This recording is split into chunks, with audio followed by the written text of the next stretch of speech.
My sister pushed a breadbasket toward my son and said, "We didn't order for him," while her kids ate $100 steaks. My dad added, "You should have packed him something." I just smiled. When the waiter came back, I stood up and announced. My sister pushed a breadbasket toward my 7-year-old son at Morton's, the steakhouse in downtown Toronto, the kind of place where the cheapest entree costs more than I used to spend on groceries for a week, back when money was tight and every dollar had to stretch until it screamed. "We didn't order for him," Jessica said, her voice carrying that particular tone she'd perfected over the years, polite enough that a stranger wouldn't catch the cruelty, dismissive enough that I felt it like a slap. Her twins, Olivia and Ethan, both 10 years old and wearing clothes that cost more than my monthly car payment used to, were already cutting into steaks so big they hung off the edges of their plates. Wagyu beef, $120 per serving, according to the menu I'd memorized while we waited for our table. My dad, Richard Chen, 64, retired architect, sitting at the head of the table like he was still the patriarch whose word was law, added without looking up from his own ribeye, "You should have packed him something if you knew we were coming here, Marcus. It's a nice restaurant, not really a place for kids who aren't prepared. Like my son Caleb was the one who'd failed somehow. Like at 7 years old, he should have anticipated that his own family would invite him to dinner and then deliberately exclude him from ordering food. I just smiled, kept my face neutral, let the moment hang there while Caleb looked at me with those big brown eyes, his mother's eyes, the only thing he'd inherited from Sarah before she died 3 years ago from complications during what should have been a routine surgery, before I became a single father working 2 jobs and trying to figure out how to braid hair for school picture day. "It's okay, buddy," I whispered, putting my hand on his shoulder. His small frame was tense, holding back tears because he'd been so excited about this dinner, had talked about nothing else for 3 days after Jessica called to invite us. "Just wait, trust me." Caleb nodded, bit his lip, reached for a piece of bread with hands that trembled slightly. My heart cracked watching him try to act like this was fine, like being treated as an afterthought at a family dinner was normal. Jessica had always been the golden child, 3 years older than me, married to David Liu, who worked in investment banking, and whose yearly bonus was probably more than I'd earned in my entire 20s. They lived in a house in Oakville with 6 bedrooms and a 3-car garage. Their kids went to Upper Canada College, $35,000 per year tuition. Jessica drove a white Range Rover that cost more than most people's houses used to. She'd made a career out of looking successful, of posting Instagram photos with captions about blessed and grateful, while never acknowledging that her wealth came from marrying rich, not from any particular talent or effort of her own. I was the screw-up, the one who'd gotten Sarah pregnant in college, the one who'd dropped out to support his young family, the one who'd worked as a software developer by day and drove for Uber on weekends after Sarah died, because daycare cost $1,800 a month and rent was $2,200 and grief doesn't pay bills. The one whose son wore clothes from Old Navy while his cousins wore Burberry. But what they didn't know, what nobody in my family knew because I deliberately kept it secret for 3 months, was that one of those jobs had just paid off, real big. The software development wasn't just a 9-to-5 job. For the past 4 years, I'd been building an app on the side, nights after Caleb went to bed, weekends while he watched cartoons, a productivity platform for remote teams that I'd coded from scratch, tested with small businesses, refined based on feedback, built into something that actually solved real problems for real companies. 3 months ago, January 23rd, 2024, at 2:47 p.m., a date and time burned into my memory. I'd gotten a call from TechCorp Solutions. They wanted to acquire my app, wanted to integrate it into their enterprise platform, wanted to pay me $8 million. $8 million.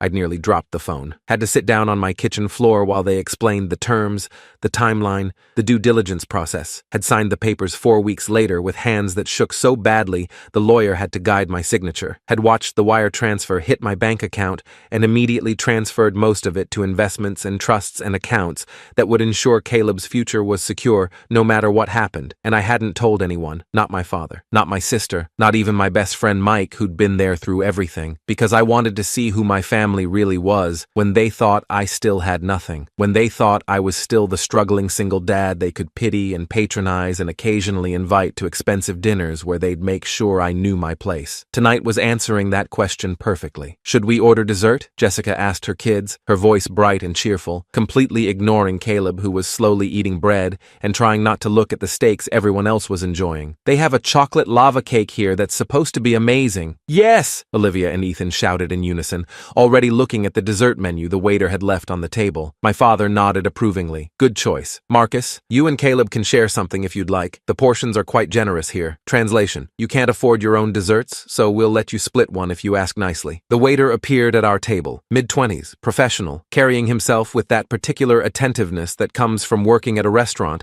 where tips regularly hit 3 figures. "How is everything this evening? Can I get you anything else?" I stood up. Everyone at the table looked at me. Jessica's fork paused halfway to her mouth. My father's eyebrows raised in that expression I'd seen 1,000 times, the one that said I was about to embarrass him. "Actually, yes," I said, my voice calm and clear. "I'd like to move to a different table, just me and my son." Complete silence, the kind of silence that feels heavy, suffocating. "What?" my father said, setting down his wine glass with slightly too much force. "Marcus, don't be ridiculous. Sit down. You're making a scene." "No, I don't think I will sit down." I looked at the waiter, who was professionally maintaining a neutral expression, but whose eyes showed he'd clearly noticed the dynamic at our table. "Can we get a table by the window? The best one you have available?" "Of course, sir. Right this way." Jessica hissed at me across the table, her carefully maintained composure cracking. "You're making a scene. Overbred? Seriously? You're going to throw a tantrum because—" "Not overbred," I interrupted, my voice still calm, but with an edge now that made her stop mid-sentence. "Over respect. Over the fact that you invited my son to dinner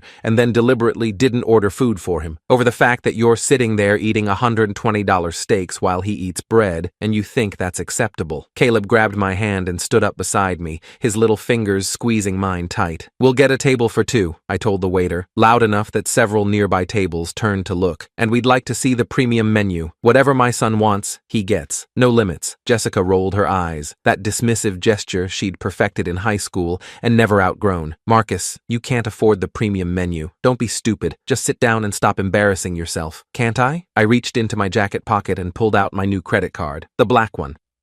The Centurion card from American Express that had arrived in the mail 6 weeks ago after my private banker had suggested I apply, given my changed financial circumstances. My father's eyes narrowed as he recognized it.